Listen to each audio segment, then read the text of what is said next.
in the middle class, upper middle class. And what would a Sorry, I thousand turned more on millionaires recording. look like? And it would be people who could donate to their church or become angel investors as well, or whatever the heck they want to do. If they want to do conservation, it's up to them. For me, I'm gonna keep investing in more SMEs. So yeah, so here's me. Yeah, founder. I don't know what's going on. This weird slide. Yeah, previously raised 20 million for companies in East Africa. Here's some of the companies. This must be batch two. It looks like batch two. We made 17 investments last year. That was our first year. More than 500,000 in revenue and almost 500,000 in net profit in the first year. So that was a pretty good first year. And yeah, I came to Kenya 2011. I actually came for 2 weeks. And when I came here, Kenya passes the blue cheese test. And I'm not sure if anyone knows the blue cheese test, but if you went to the supermarket at the time, you would find blue cheese in the supermarket. And that was the first place in Africa I'd found blue cheese in a normal supermarket. Anywhere in Africa, I'd been in Ghana, Uganda, Ethiopia, Tanzania, Rwanda. And then in Kenya, I was like, whoa, there's blue cheese. I don't personally like blue cheese. I don't have a problem with people who like blue cheese. You can like your own blue cheese. I'm a fan more of mozzarella and paneer. But there's blue cheese. What does that mean? It means there was local entrepreneurs who were making the blue cheese. There was a middle class who would buy it. There was a cold chain. They probably had decent accountants. You could probably find stainless steel pipes. And that's where I stopped my exploring around Africa and I settled down. And after just a few weeks, I messaged my family saying, hey, I was planning on being here 2 weeks, but I might be inviting you to my Kenyan wedding in a couple of years. And it took more than a couple of years, but finally I got engaged this year. So to an awesome Kenyan woman. So I guess that's putting down roots, right? So let's put some context in here. Let me back up one step. So this conversation, I'm going to share what I did and what we're doing at Kuzana because I like to speak from experience and ground it in that experience rather than talk about things I don't know anything about. I also like talking about things I don't know anything about. And that is going to be a bunch of graphs I've collected that made me make the decision to move here beyond the blue cheese. Blue cheese was step one. And that was a good heuristic when I was 23. But since then, I'm like, okay, I want to have people like Martha invest in my business. How can I justify to them that this actually makes sense and justify to myself that I'll take on the responsibility of her money and with the promise that we'll give her more money back in the future, right? So those are going to be two steps. So first, I'm going to talk about Kuzana. So there's a lot of VCs. They've invested in Africa. They've lost mostly, $2 billion chasing unicorns. And what we're doing is we're raising elephants. There's a few key things there, raising and elephants. Elephants, they're a herd animal. They work together and they're big and they're real. That's the other thing. Unicorns are not real people. They're not real things. And we're talking about raising as well. So it's a process, not just find something and throw a bunch of money at it. So the problem I see is that VCs are chasing big deals. You need to do big deals because you need to get the 2% management fee. And that's the way things are structured. Why is that the way things are structured? Because that's the way it works in Silicon Valley, but we're in a very different climate here. Secondly, they chase sexy sectors, tech, impact, and there's no clear exits. The way, if you want to exit your company in Silicon Valley, what you do is you sell to Google, right? And then the people, companies before that you would sell to, I don't know, IBM or you'd sell to whatever. There was a whole ecosystem of people buying, mergers and acquisitions. It doesn't exist here. So we need to solve these three problems if we're actually going to make something work. We can't just throw money at things just because it worked in Silicon Valley. So our solution is write small checks, 40K, manageable amount of money in boring sectors, not the sexy ones, and exit strategy built in, which I'll show you how that works. So we think of this like Y Combinator, Berkshire Hathaway, MBA for frontier markets. In year one, we were targeting 50% growth. We did not achieve 50% growth for the companies. Actually, they grew 174% on average. Some of them grew much more. Net profit margin, 74%. This right here on the right is my living room. That's just over there. And, if you're a startup, you want to be scrappy, don't waste money. I think Amazon started with desks that were made out of doors. So that turned out all right for them, I think. So yeah, this guy next to me here is an entrepreneur. He talked about building his business, which he took public in Mauritius a few years ago. And that was very inspiring to everyone because he was about the same age as the people in this room, maybe a bit older. And he'd gone bankrupt before. He had used his mother's house as collateral. It didn't work out, and the bank took his mother's house. And everyone's like, wow, okay, so this guy can turn things around. We can make anything work, right? So it's very inspiring learning from people that they can relate to rather than like Steve Jobs or whoever who's a bit far-fetched. Here's batch one, avocado export, health food, soy transport, pig feed. This is how much they grew in a year in revenue. This is just the first four companies. We did a bunch more. Entrepreneurs are very happy, higher customer satisfaction than Apple amongst the first companies. We have 17 companies now. This is just four of them. Here's what we do. So we invest $8,000. We have 3 months of support. Then we invest $12,000 more at the end. We connect them with lenders. We know $20,000 is not enough on its own, but the 80K we invested in batch one, we ended up raising more than 300,000 for those companies from other places. We didn't know how we would do it, but it happened at the end of the day. Um, One thing that the challenge with investing lots of money is that a lot of companies are effectively putting a fancy roof on their house while their foundation is being eaten by termites. That was my experience when I raised $20 million for companies. We raised a lot of money for them, and my incentive as a capital raiser was to raise as much money for them as possible. I made a commission, about 5 to 10% on a deal. My job was to raise as much money. It didn't matter what happened to the money. And I didn't really like that setup. I didn't think that was good for the companies. And, as much as you can, you try to help them. But at the end of the day, it's not your company. You're not an equity investor in them. You're not a shareholder, you're not on the board. So there's not a lot you can do to help them turn around. And to be honest, once they're doing 5 or $10 million a year in revenue, it's too late. The foundation's been set and it's being eaten by termites and you're done. It's going to fall into the ground. And a lot of them did. I've seen a lot of companies collapse because they didn't have a good foundation.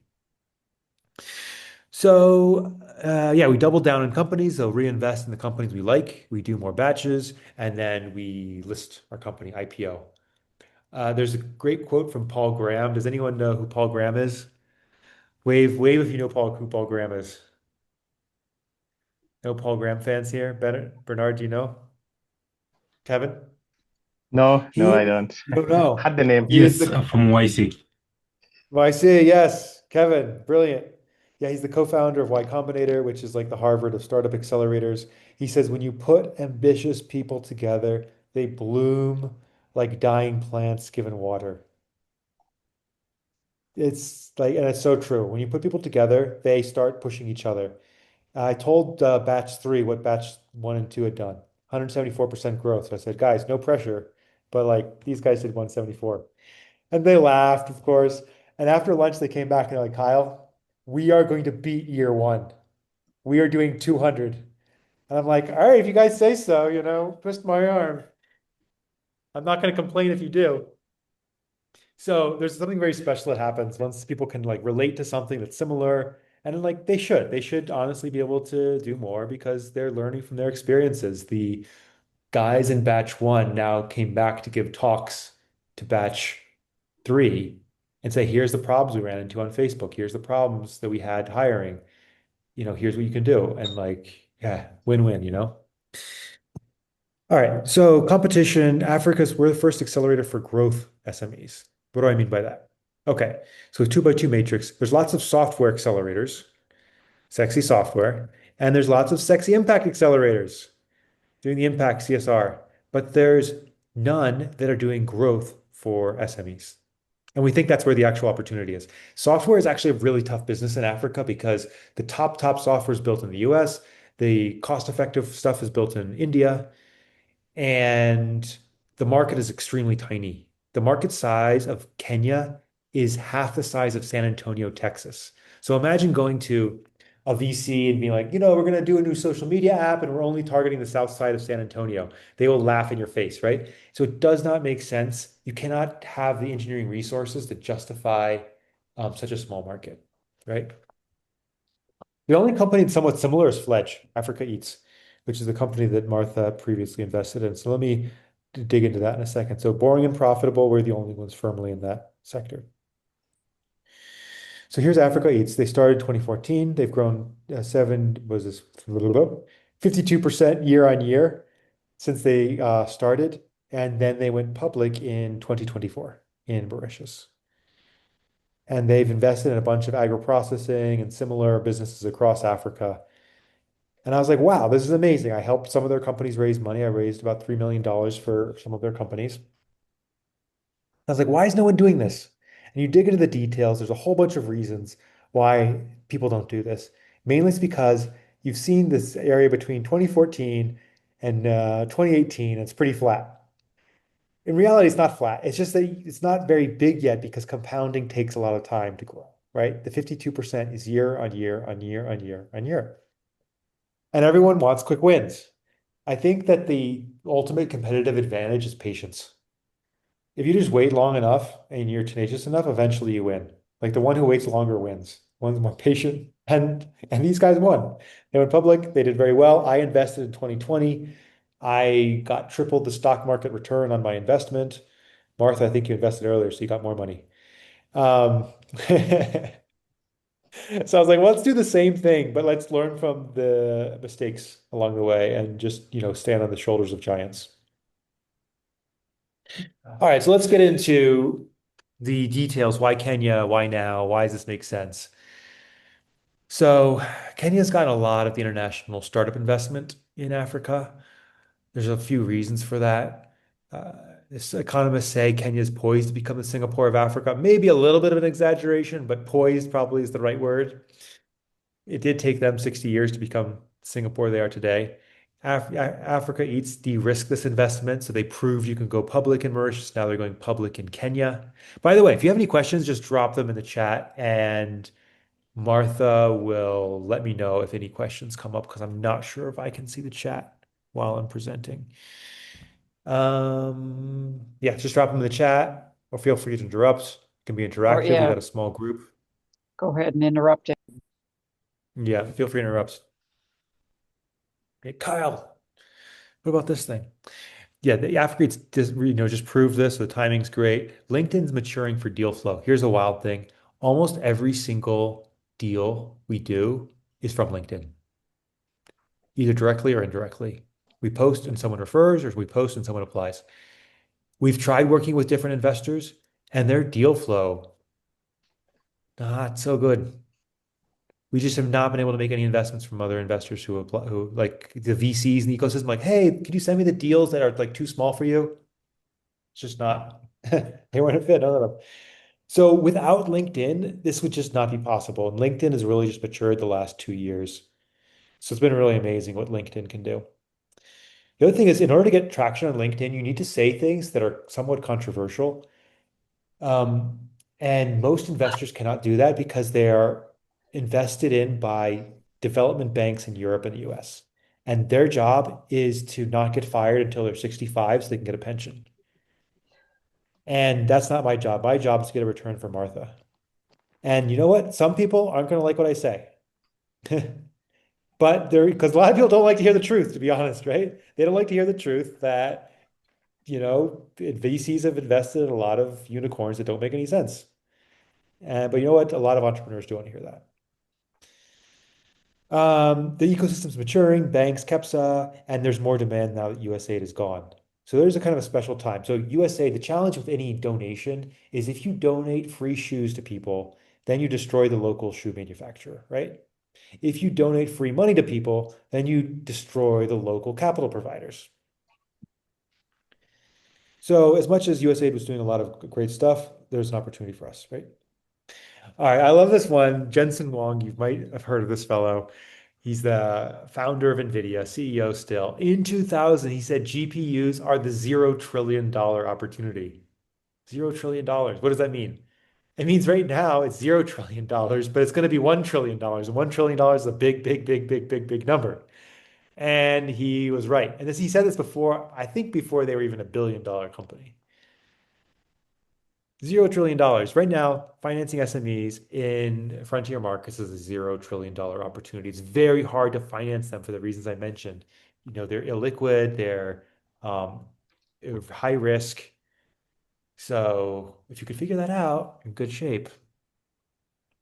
Okay, so the question I had before I talked to Martha was, can I put my integrity and my word to say this is a reasonable investment you should consider? How did I know? How could I be convinced that this is something that I will be able to put my kids through university, right? I'll be able to take care of my wife, and it's not going to be something that's totally going to be a boondoggle. It's not going to work. Because you know what? Everyone says like, oh, Africa's the future. But you know what? There's been coups everywhere in almost every country. Even Kenya had a coup sometime back. There's, there's distrust, obviously, and the the yield, the growth of plants, the growth of grains is basically hasn't changed since independence. So why now? Why would now be any different? I'm a data guy. I love graphs. So you know what? We're going to jump into a bunch of graphs, and you can't do anything about it because you're on the other side of the camera, and you can't make me stop. So I'm looking at GDP here, GDP per capita, and looking at different countries. So we got the US, of course, on top. Great growth there. But let's look at all these other countries. We've got Malaysia, it's growing very nicely. Mexico, China, Peru, Kenya, Nigeria, Rwanda. The ones at the bottom, they look like they're not growing. It looks like that Africa eats graph now that I'm mentioning it. It looks like where they were for the first 5 years. It looks pretty flat. The question is, how many years behind was Kenya? Behind. I don't say that behind in the, oh, it's worse. I'm saying behind in just behind on this graph. And you can kind of draw this out. So Kenya is 19 years behind Peru. Peru is 15 years behind Mexico. So we can start to see or behind China, right? So, and then China is about 32 years behind the US. So just based on this, just on these growth rates, Kenya is 66 years behind the US. So 66 years ago, we're talking 1960, right? 1960. We're getting into the era where the hippies, there was all that kind of good stuff going on, right? All think about where the venture capital industry was in 1960. It literally was just starting. It literally was just starting in 1960s. Even the regulations that enabled venture capital to happen, I think happened in the late 50s. So even the legal systems weren't even in place until just before. Just to put everything in context. Okay. Now let's look at bureaucracy tax. Bureaucracy tax from startup to export. Imagine a Kenyan fruit exporter. They would waste 4 times more days in red tape than a comparable Malaysian business. Let's look at this. So we're looking at how many days it takes to first register a business, register property, get construction permits, get electricity installed, import 3 machines, and then make 10 exports. And this is all data. This is from the World Bank Doing Business Index.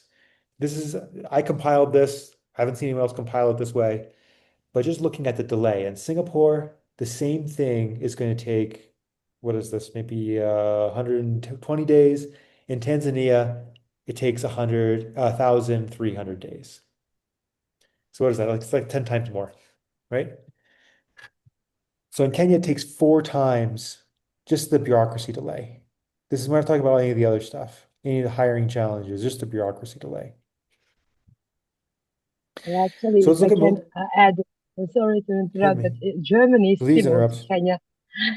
Germany is Oh similar to yeah. Kenya in that, and it's surprising. I have never expected that. Oh, Uh, interesting. Let me, so I can run the actually, numbers on Kenya that. is not behind, believe me. Yeah, but I think there's a Try. caveat.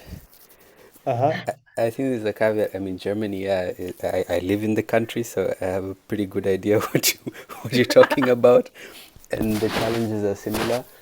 Maybe the main difference that Africa needs is a bigger, kind of union, because with Germany you have the entire EU market at your doorstep, and that's maybe something I would be hoping, hoping Africa But starts it was a going in big that economy. direction. Germany was a big economy before that, right? It's roughly the same population, same size, But and actually, once you open a company in Germany, you cannot go out. So that's why BMW's headquarters are still in Germany, despite the fact that they would benefit more from branching oh out the yeah, headquarters to the yeah. US. So you have to take into account that if you want to scale your company in Germany. So the headquarter Mm. remains there because it takes even more to close it. Yeah, I've worked with companies raising capital from they were located in Germany, but they were doing their work in Africa. What I can say is do not register your company in Germany. Just don't do it. It's horrible, horrible idea. It's horrible. It's In horrible. in It's so case you sad. get So tempted to do so, call me. yeah, yeah, just give me a slap on the wrist, and if I still don't pay attention, just right across the face, all right? Um, yeah, there's the challenge is some places have so regulation, you want a certain amount of regulation, but probably not too much. And maybe Kenya has not quite enough enforcement, and Germany maybe a little bit too much enforcement. So there's a bit of a balance there, which is tricky. So diving into two countries in particular, how far behind is the red tape delays for Kenya? And you can see here that Kenya is about 15 years behind Malaysia. 15 years behind. And Malaysia actually in 2007, they actually had a big thing to reduce red tape delays. So that's why it dropped so much, 2010. They actually made a big effort. It's not a coincidence that it dropped so much then. So Kenya, they could do this. Could happen. All right, let's go to literacy. We got the United Kingdom here. We've got Peru, Malaysia, Rwanda, Kenya. And you see Kenya is really creeping up there. It's really getting up there. It's 80%, 82% literacy rate. There's a lot of reason to believe and be very hopeful what's going on there. What you'll find actually is 80% literacy is a very magical number. The United States had 80% literacy of the voting population, which was basically white males, when they got independence. South Africa had 80% literacy in uh, 1994, which was when apartheid ended. Tunisia had 80% literacy in 2012. And Kenya got 80% literacy just the other day. And that was the first time we had non-tribal protests. Before that, it was tribal. And so something very special happens at 80% literacy. So this is something that really made me encouraged. And we're about, I think, about 60 years behind Peru. So that's just where we are in literacy. Let's look at electricity consumption. Kenya is about 40, 50 years behind China. Let's look at roads. This is paved roads per square kilometer of agricultural land. So there's another graph. These are just all graphs that I made. And I got an article about this. If you want to follow along, I've got a blog called African Accelerationism, which you can follow, africanaccelerationism.com. I can put it in the chat. This is one of the posts I have is all these graphs. So you can see Japan, lots of paved area. And, we got the US in here. It's pretty sparsely populated, so not as much. China, Pakistan, et cetera, et cetera. And then Kenya and Tanzania. So we're quite behind even places like Pakistan, about 1/10 the area, the number of paved roads per agricultural land. How many years behind is that? This is the really shocking one. And when people hear this, they're totally shocked. Kenya, if we keep building roads at the current rate, we will reach the current level of Pakistan in 120 years. If we keep building roads at the current rate, we'll reach the level of Pakistan in 120 years. If you don't have roads, you cannot get your produce to market, right? Yes, there's the highways, they're paved and all these kind of things. And Kenya's doing, relatively well. Ghana, Nigeria a bit more, Tanzania a bit less. Just to put things in perspective, this is data I got from Kenya, KRB, I don't know what that is, Kenya Roads Bureau, Kenya, something like that. And from the World Bank. Had to kind of patch it together. All right, so what does this all mean? If we look at cereal yield, I love looking at cereal yield because it really determines a lot. Kenya, you can see the yield has been pretty flat. Meanwhile, places like the United States have now 7 times as much yield per hectare as Kenya, even though it only has one growing season and Kenya's got two. But what you can see is a lot of these other countries called Green Revolution countries, they started to diverge from Kenya around 1970 or so. That's when they started to diverge. That's when the growth happened. That's when they started to take off. And if you go back, oops, the roads 120 years behind. So that's not very encouraging. The electricity, it's only about 50 or 60 years behind. If you look at the literacy, it's only about 50 years behind. If you look at the red tape, 15 years behind. If you look at this is GDP per capita, we're looking at somewhere between 20, 35 years behind Green Revolution countries. And so you see that all these things are going in the right direction. The roads are going in the right direction, the electricity is going in the right direction, the literacy is going in the right direction, even the red tape is going in the right direction. So you look at all this and you're like, okay, 50 years ago, these companies took off. Because as an investor, what you want is not absolute numbers, but growth. Because you're investing in the growth. Something stagnant, but it's high, it's not going to help you any. What you want to see is like, is this thing going to take off or are we going to heading for another coup? And everything I can see in the data is that now is the time. Now is that 50 years ago time that the Green Revolution countries took off. So I don't know if I had anything else I wanted to share about all this. I think that kind of sums it up. Otherwise, there's just more stuff about my company. When I think about investing, which countries? Because like right now, Kenyan yield, Nigerian yield, um, Congolese yield, all of it's about the same. There's really not a huge difference. The question is which one's going to pop? And when I think about which ones are going to pop, you can start looking at these other graphs and say, okay, Kenyan electricity, wow, it's actually better off than Nigeria and Ethiopia. Literacy, it's actually better off than India, than in Rwanda, than Nigeria. Um, we're actually not that bad off compared to, Zimbabwe, Tanzania, right? Rwanda, of course, is better off in that in red tape. There's a bunch more graphs I didn't share here, but that are on the website. But yeah, that's where I see it. That's why I see Martha asked me to talk about investing in Kenya. Why is it interesting? And I think we have an interesting model, and I think it's the right time. So yeah, I'd be interested to hear your feedback. Is this stuff you already knew? Is anything new here?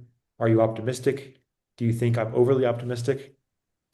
Let's hear from all of you. Let's have a conversation. Yeah, I didn't know any of these numbers. Interesting. And I think you're right that so I've looked some in Eastern Asia and things are also growing there. Another thing to notice with your graphs is that Kenya is often growing faster than the United States grew. So if Hmm. you're giving it, you're saying, 50, 60 years or whatever like that. But since it's growing faster, Hmm. there's every reason to believe that it's actually shorter than that and that it will zoom Hmm. up. Yep. I I, love that. I, Martha, there's one graph I didn't put on here. It's a controversial one, but I'm not afraid of controversy, which is that IQ is growing faster in Kenya than it did in the US as well. There's something called the Flynn effect. And basically, if you have a good education, you don't have poisons like lead in your paint, and you have good nutrients, like you have iodine, enough iodine, etc. You don't have lead in your gasoline, then I think in the US IQ increased like 1 point per decade, and Kenya it's increasing like 3 points per decade. The data is really Absolutely. spotty. It's really controversial to do research on it, but IQ is not really a fixed thing.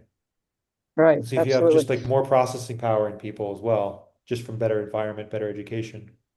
And in general, do you know offhand, Kyle, the average age of the Kenyan? And I so, don't know. I my want to say understanding, 25 or something. yeah. Whereas in the U.S., it's well, I'm above average age, but let's say, I don't know, 55 or something like that. And so we've got a bunch of old people who are you know, falling apart. Not me, but other people. And so that's another thing that is leading to the what I see as really exciting things that are happening It's a mixed in Africa. bag. Populations are Yeah. mixed bag because I think there's going to be a divergence of African countries and developing countries because of AI. So when China was coming up, having more labor was a good thing, right? But when you have increased mechanization, robots, and even you can't really have the same kind of like all the people, customer service people, like they're going to be out of a job pretty soon because AI is pretty good. There's not the opportunity for for a lot of African labor to just get customer service jobs. There might be other jobs, and I could be totally wrong about this, but I feel like if you have too many people and your yield doesn't increase, then you have too many people just working the fields. You have very large families. I didn't put fertility on here, but Kenya's fertility is like going way down compared to other African countries. And if you have too many people with not enough yield and you don't have them in higher earning kinds of things, like personal assistance, there's a lot of people doing personal assistance, business process outsourcing in Kenya. If you don't have that, like in Congo, Chad, Central African Republic, then you get yourself in a really sticky situation. And there's countries in the middle like Uganda, Tanzania, where it's unclear which side they're going to fall on. I think Nigeria, South Africa, and Kenya are going to make it into the global talent pool marketplace. But some of the countries are going to be really tough shape, 7 children per family, no yield increase. It's just not it might not be very pretty with the less need for actual physical labor. I don't want conversation, but I'm interested.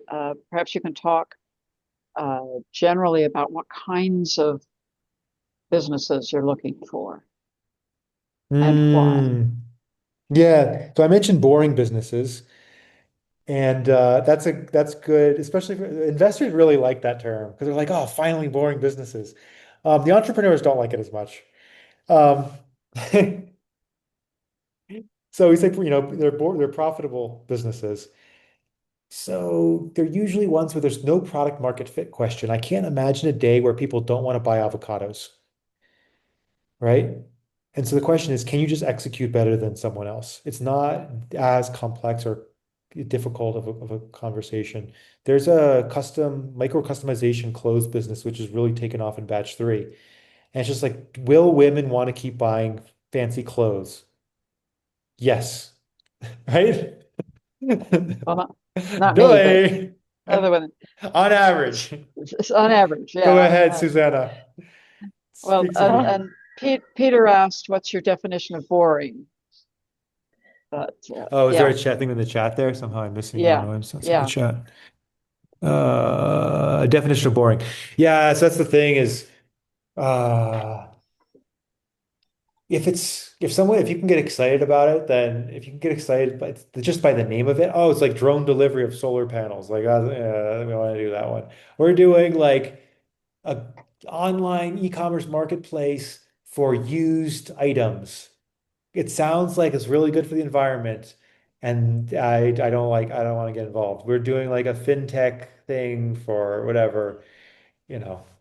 We don't do those ones.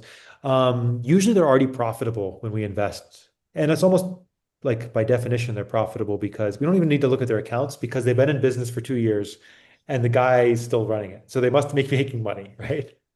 And they haven't raised any outside money. Go ahead, Susanna.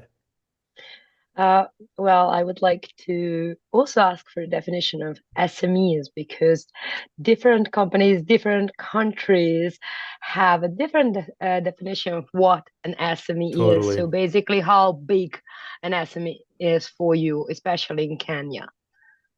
Yeah. It's so we look at companies that are minimum doing about $5,000 a month in revenue. And it's already a struggle to get those ones. 80% of our applicants are below our threshold, even though we make it very clear we're not going to invest anyone's less than 5,000. The average ones are probably doing $10,000 a month in revenue that we invest in. And our criteria is, when we invest, do we believe this company can grow to $10 million in revenue in 5 years? Meaning, do we believe the market and do we believe the CEO? I Because once they're understand. 10 million, sorry, And you especially focus on the AI wave, right? You think that it will have a huge effect on the manual labor force and companies that were focusing on manual labor we or don't like invest in AI workshop. companies. No, No, no. we don't. No, we Okay. don't. We don't. Yeah, yeah, we don't. I mean, people, they add lots of, there's AI used in the companies like GPT, things like that. I can imagine more in the future. And then for the accounting side, there's some things increasingly there, but no, an AI, I mean, I'm not sure what you mean by what do you mean by an AI company. Obviously, infrastructure is not enough capital here. It doesn't make any sense to do Yeah. actual AI infrastructure. And then it's like, can you build an app that implements the, those are things that are not boring. Those are sexy businesses where it's like we're big AI for lawyers. I'm sure there's an opportunity there. We don't do it. We like to get 10% equity for $20,000. We like to have a sizable chunk of the company for a small amount of money.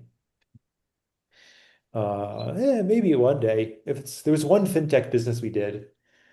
They're pre-product market fit, but it seemed like a good deal and everything like that. So could be, but not yet. Never say never. Yeah. Okay, Kyle, Bernard here. I actually have a Hi. question for you. How comes, because I've seen your definition of boring business, how comes many entrepreneurs are not really keen on this boring business and everybody is going for the sexy business in the market? From your research, what are you seeing in the market? What is, What do you mean by everyone? I don't think everyone is. Most people are doing boring businesses. Why do you say everyone's doing sexy businesses? because from your definition, it means you're really focusing on businesses that, let's say, you've given the example of avocado, meaning these are Yeah. basic things that everyone has to buy almost on a daily Yeah. basis. So profit is almost guaranteed. But then if you look at the younger population here and most of the innovators, they're looking at tech, either to come in as an intermediary or to come and basically just bridge the gap, and therefore you not find them in the traditional boring business that you're talking about. That's what I mean. Yeah. So first of all, avocado, I wouldn't say it's almost guaranteed you're going to make money. We lost $50,000 in the first half of last year in avocados, and then we made more than that in the second half. So that was good. But for a long time, we thought that wasn't going to work out, and the founder became depressed, and that was the whole thing, figuring out how to get them back on the horse. Okay. Um, yeah. So I wouldn't say you're almost guaranteed of anything anywhere in life, but. There's the media. I mean, what's the sexy businesses get all the attention in the media, of course, right? They're sexy by definition. They're going to get the attention. A lot of the companies that are doing the best, the other thing to consider is the companies that are doing the worst get the most attention. Why is that? Because if you're making lots of money, you don't tell anyone. Yeah, fair enough. Yeah, definitely. But also And you don't so have a reason there's to raise, so nobody hears about you. no Oh, reason to raise. Stay quiet. Don't draw any attention to yourself.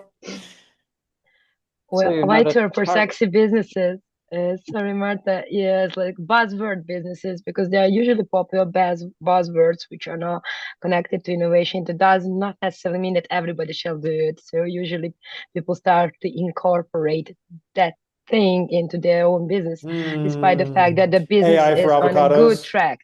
For exactly, good Yeah, example. yeah, yeah. It's really hilarious when. But I do believe Oh, that avocado has a huge potential, especially in the sexy business era of mm, fitness, health, and like pushing mm, it everywhere. So, but the problem with fruit, vegetables, and food in general is storage and transportation. So that you, absolutely. because you have loss, you have to decrease the loss actually. Uh, Yeah, but avocado is a good boring business. yeah. It's good boring. We like good boring. Like we should have a But graph of like good boring, bad boring, good sexy, bad sexy. That's an interesting regarding that, idea. how Here's difficult is to export from Kenya? Because obviously agriculture is a big benefit for Kenyan businesses as well, because most of countries will order things, food from you guys. They are not available in other places, environments. So how difficult is when you take into account like exporting things to different countries, and how fast can be done in order to save you also time and money. So is it difficult to manage Yeah, it's a good currently under question. current administration? It's not rocket science. Our initial idea for Kuzana was we were going to invest in export businesses because Mm-hmm. you make money in shillings, you sell in euros. What I learned, I had a biogas business and a Thai restaurant. The biogas business we sold to rural farmers. We sold the systems to rural Mm-hmm. farmers. We raised $1 million. We never made a profit ever. Then the Thai restaurant, I was selling to rich Nairobians and expats. We made a profit the first month. And I realized I wasn't a bad entrepreneur. I was pursuing a bad opportunity. And if you try to sell things to people with no money, it's like squeezing water out of a rock. Yes, they wanted the biogas. They were excited about it. Some of them bought it. But man, they're tough customers. Any problem he's fixing it, it's like super crazy. The sales cycle's crazy. You got to wait till they finally have money a few years later. They're just not good customers. It's not a good business. And so the idea was, okay, if we can sell to people with lots of money, you can buy an avocado for 16 cents and you sell it for $2 in Europe. That's a pretty good deal. And what we realized along the way is yes, that's true. You need a bit more capital than 20K in order to make a difference for export. And for a lot of our companies, there's a steak company we work with. I can see them becoming an exporter soon. There's a pork company. I can see them becoming an exporter, but it's going to take a while to get there. And the other thing is that a lot of agro-processing, it has lots of CapEx costs. So you need to have a factory and all these things. You're physically stuck in one location. And what accidentally happened for us is we invested in a lot of agri-logistics businesses. So agri-logistics, you don't need to own the truck, you don't need to own the trees, you don't need to own even the processing facilities. You just lease out the avocado processing facilities for a day for $1,000 if and when you need them. If the government cracks down on avocado for some reason, you move to Tanzania. Like right now, you can't export Kenyan avocados. That's a legal requirement. There are avocados, you're not allowed to export them. So go to Tanzania, right? But if you're the person who owns the processing facility, you can't use your processing facility this time of the year. And so we realized that the being the middleman, everyone, wants to malign the middleman. And there's a reason for that because it's actually such a good business. And it's such an important business. If you cannot get an avocado from Kenya to Europe, you cannot eat them in Europe, right? But you can make a lot of money doing it if you can do it well. And so your question was, how difficult is it to export? I think it really depends on the crop. You really, have to think about each individual thing. Does cocoa make sense? Does coffee really make sense? Uh, There's a I cartel for meant some of more these things. from legal terms and paperwork. So Uh, to be more precise, because we had a problem because I'm a middleman actually. no. So actually, I was responsible for a client to handle their Nigeria was ordering some luxurious cars from Dubai, and everything was good. So the cars were there, but the payment was difficult to realize. So it took us time how to find a legal middleman for payment to manage between across countries payment in a short period of time that was legally compliant to the countries involved in the deal. Uh, Yeah. so in that sense, it was very difficult to export things. Yeah. Yeah, I'm not too involved. I only know about a few value chains. I Mhm. think it's a bit above my pay grade. Um, It can be very legal. It depends on the thing. I remember recently they were trying to export carbon credits from Kenya, and this large company got shut down and they went bankrupt because they couldn't export carbon credits. So it's not just like physically exporting it. My guess is that someone wanted some money and they weren't willing to pay the amount of money that they wanted to enable them to export carbon credits. You know, someone in government figured out they could put their, They could prevent that from happening. So you have to be very careful about these things. We think about that a lot. How do we, in a system where the legal system is not really firmly in place? It's only been in place for like 60 years, and even then, not really, Mhm. right? It's only been in the US legal system was in place for 200 years since people had 80% literacy. In Kenya, it's been in place for 2 years since people had 80% literacy. So there's just a lot of legal where you can't really rely on the legal system to do things. So you need to find other solutions where it's more like a guild. So, back in the day in Europe, they had large organizations that could do things, but they were guilds, shipbuilders guild. And if you screw around, then you get kicked out of the shipbuilders guild and then you're outcast and you can't do anything. So you better behave. And it's not the king that does that. It's the guild that solves that problem. And they provide the capital and they provide the connections. And it's a cartel. So then how do you create such a system? You know? Thank you. Yeah. So legal is a really super interesting one because we assume like, oh, this is a law. It should be this way. It's good if you follow the law. It's bad if you don't. And like, well, it's an emerging market. It's an emerging legal system, Martha. We have a couple questions in the chat. Mm. One is, I really enjoy the boring businesses idea. Do you ever see yourself making an exception? From Sherry. Yeah, Sherry. So we invest in companies we think can get to $10 million in revenue in 5 years. Profitably. I should put that in profitably. There's some that can get there, but they can't do it profitably. The ones that get there with $20,000 of cash, they should be able to get there profitably. Even if they raise more money eventually because it's a good opportunity. Fine. So that's what we do. The boring is really just a way to get clicks on LinkedIn, right? I'll be honest. I'm pandering to people and their baser instincts to see. They want a sexy term, I'll give them boring. You know? You still need to have marketing even if you're boring. Um, so yeah, I think that hopefully answers your question. Definition of boring. Yeah, so we just want to have invest in profitable businesses if it's a reasonable deal. Why should a company list in Mauritius before listing in Kenya? Um, so Mauritius has had more recent listings than Kenya. Kenya hasn't had any listings in more than 10, maybe 15 years.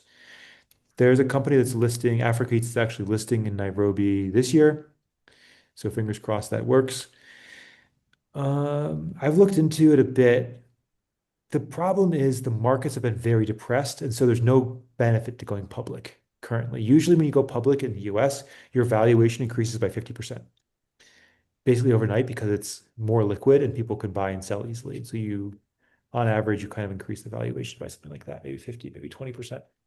In Kenya, a public company is actually the same one is worth less than the similar private company. And so there's no incentive to go public. This happens a lot because development agencies in Europe, they don't like investing in public companies. I don't understand why. They want to invest in private companies. I think they feel like there's more impact. Or it's part of their mandate, maybe. Like, oh, you can't invest in public company because that means it's big. You must invest in private companies because they're small. So private companies just get big to meet the mandate of these investors, right, in Europe. So where am I going with all this? Yeah, there's not a lot of incentive to go public currently, but I invested in a bunch of stocks. I was looking at the numbers. I was like, these numbers are too low. These companies should be worth more. So I invested in them. They doubled in about a year and a half. And so now they're more fairly priced, I think, but still, I think they're undervalued. I think the market's undervalued. And until the market becomes more frothy, there's not much incentive to list. The other thing is that you can list in dollars in Mauritius. You can't yet list in dollars in Kenya. So people are if you list in dollars, then foreign investors are not taking a currency risk, which means that then there's just one less concern of investing in Africa, whereas Mauritius, you can list in dollars. What are the other things? The liquidity is about the same in both markets. Mauritius is a little bit more respected legally. All right, what does investor landscape look like in terms of angels versus VCs? What's the rough geographical mix, EU, US? How does it affect boring companies? Um, So the trick thing about VCs in Africa is they're mostly government money, whereas in the US, it's mostly endowments, etc. So government money, they don't actually want to make money. And this is the controversial thing is that most investors in Africa are not actually investors. They don't actually, if they don't want to make money, they're not an investor to me. They're just waiting to get their pension. So that's the tricky thing. When you talk about VCs, like what do we mean here? We mean government-backed VCs, which is most of them. The VCs, that's a very small number of them. Angels, again, without the legal systems that work, it's very hard to invest in companies that you don't, uh, if you don't know them and they're not in your very tight community. So there's probably tons of angels, which is people's uncle, investing in them, but no, none of that's reported, right? And so, I mean, it's hard to say because if it's your uncle, then you can invest in your nephew because Um, there's some. Go ahead, Peter. just one bit on that. I mean, um, there's I find in in the angel space there's a lot of kind of FOMO effect. If one person goes in, one very well, or at least in Europe, if one very well-known angel goes in, then the others tend to follow. And I was just wondering, how do you get the first ones in so that the others follow? Yeah, in Kuzana or in general.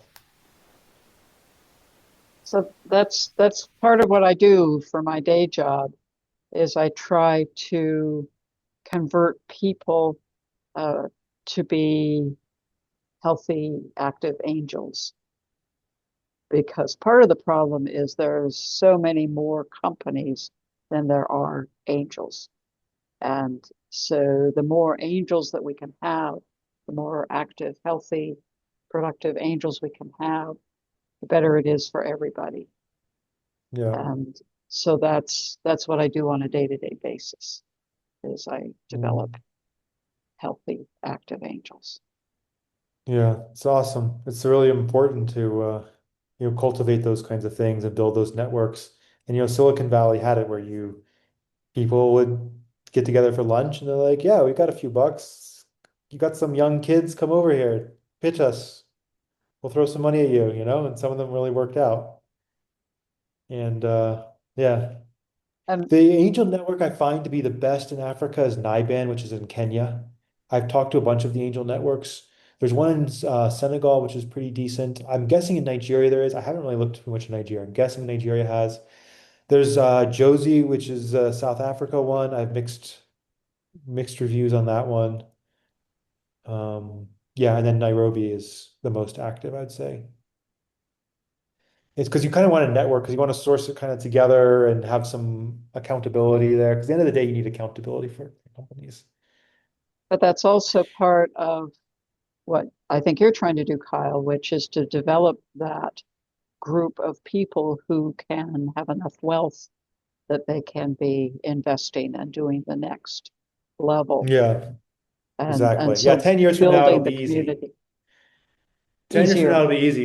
Yeah, yeah, yeah. Once all of our companies, we've gone public and they've got liquidity and these guys have a lot of experience, then Yeah, it's going to be a different story. And then all of our yeah. angels have liquidity. It's going to be a different story to invest in these things. Yeah. And then the other thing is, okay, it's in a low trust environment. What do you do? Debt's very popular because you can, put your boot on someone's neck to pay you back. And the legal system works well enough for that. But then when it comes to equity, it's a bit trickier because you need to, okay, are you really paying, how much are you paying yourself? How much are you stealing out of the business? That requires a lot more trust and a much more delicate legal system to solve that. And so what we're doing with Kuzana is we're creating this community. It's only going to work if we can make it work for everyone. And they're on each other's strategy boards. And they get stock in Kuzana. So effectively, if one of them's screwing around, they see it, then that's bad for everyone. So there's how do we create those kind of systems, like a guild system that worked in Europe, like what Africa Eats built as well, just on a bigger scale. Yeah, Susanna.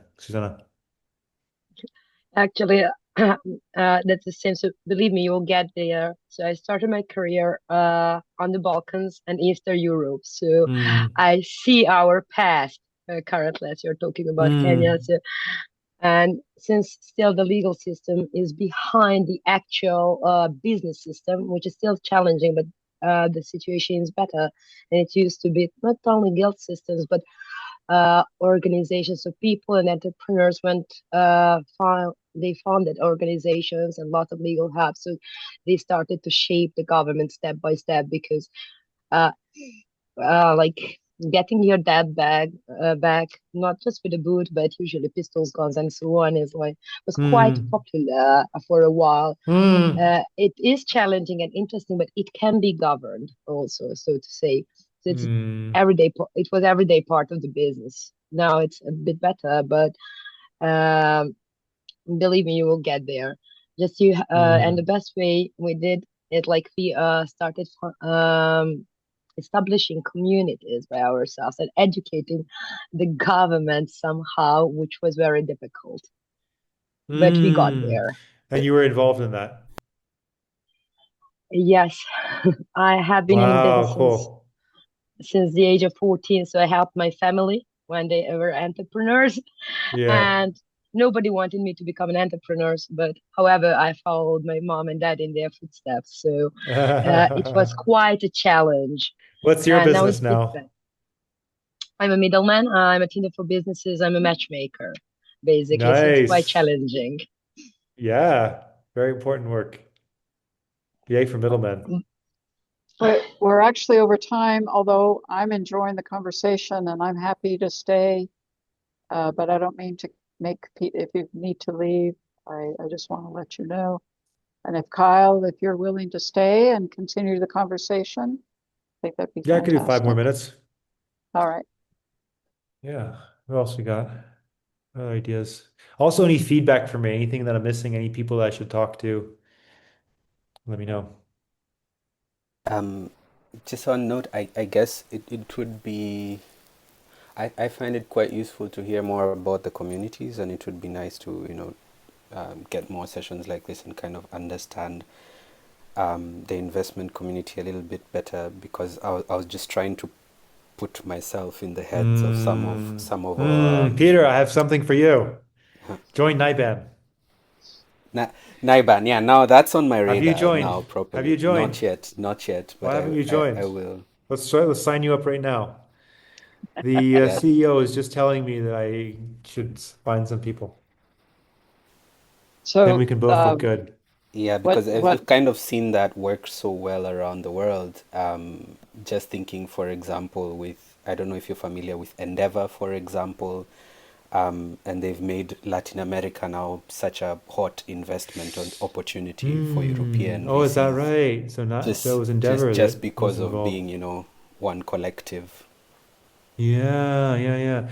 Well, we hope we can do the same. If we've got 1,000 companies that are doing decently well, there's going to be a lot of investment and opportunity there, Yeah, right? because I mean the challenge that I saw the last time, so I did bootstrap once in Nairobi over 10 years ago, and one of the challenges I found was it was very hard to tell angels, especially angel investors that I know on this side, to invest when they don't really have a good grasp of which one organization can they refer to, right? Hmm. And I think, Naiban will probably provide this. I'll look deeper into Yeah, it, and everyone yeah. click this, everyone click this link here just so you don't lose it. I've just put it in the chat and you can join NIBAN, apply, see a few things, and if you decide you want to join the group, you can. I'm in NIBAN, every month they have 2 or 3 deals. Yeah, it's a very well-run organization. We have nice events. We have a lot of investors from NIBAN in Kuzana. and, and Yes, yeah, yeah. I'll But quickly the pitch challenge is, mine. go ahead. So as I say, we help to build healthy angels, and we do it learn by doing, and we go through and uh, we connect angels to startups, gives startups a chance to meet the angels And it also gives the angels a chance to meet the startups and an opportunity to learn and to grow. Our general goal is to help everybody move forward in the space. So in the Seattle area, we've been in the Seattle area for about 15 years. We have over 1,000 graduates in the Seattle area, and that has put in on the order of $500 million into the ecosystem, into community, into entrepreneurs. When you say Same. developing angels, just to get an idea, what are the ticket sizes you're expecting them to start at?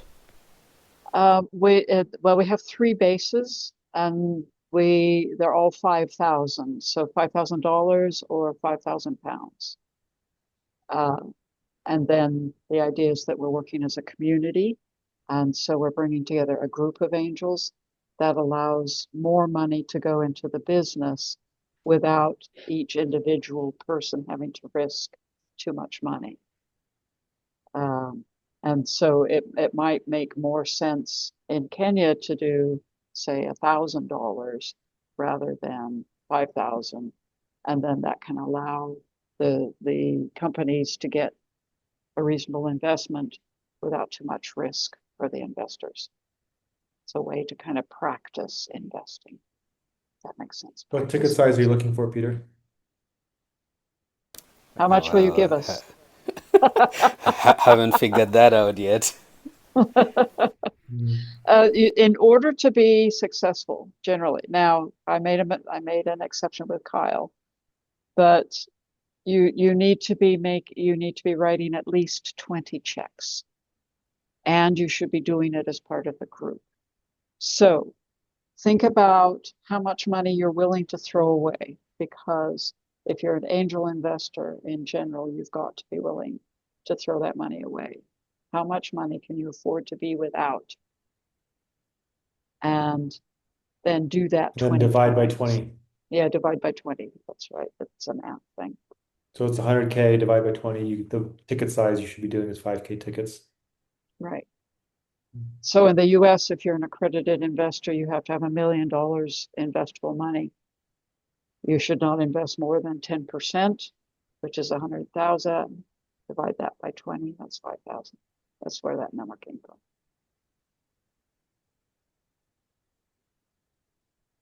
We'll take it. Cool.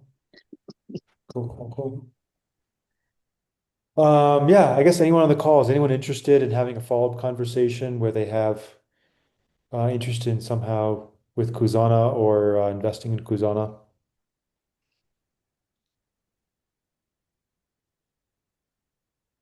I'm sure Martha will share my details. Yes. So I will, I have a list of everybody who signed up. I'll send out this. Kyle, if you can give me your file, I'll send out the recording and his file and Kyle's contact information.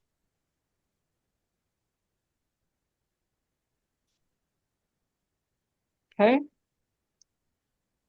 Thank you very much.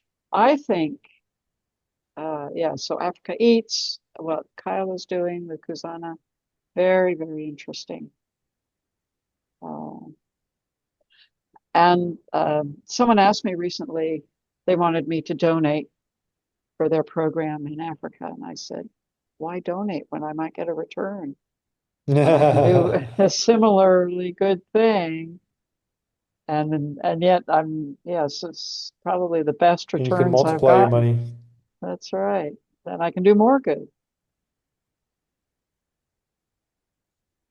Yeah, I mean, there's some really nice. Sometimes you come across really good ventures, but they're also not, a lot of times, not set up yet for investment. I think that's so far one of the biggest challenge I've seen with friends' businesses and such. Somebody comes to you with a great idea, but there's no company, and you're like, so what can I do? Like, can you give me a CLA, anything? Like, what, how do you get in? That's also part of the challenge, I guess, that you're trying to solve. And when I do angel investing, when we do angel investing, we're building a relationship, which is also what Kyle is doing. And so it's not a one-shot deal. I'm going to do my best to hold you accountable if it's your business, and then you, from your business, you should be communicating with me, and so that we've got a relationship over time, and I'm supporting you and you're supporting me. Helps the company win more. They have a higher chance of being successful. That's something that I think is different between angels and VCs. VCs, I like what you said, Kyle. I mean, they're just trying to make it to 65 and they can get their pension. VCs, they're in it for the money. They want to get the 10% that are going to be big, and then the rest of you all can die. But with an angel, it's more like, what can we do to help you be successful? What can we do to help you keep going so that you are successful and we are successful? More of a community, in my mind. For sure.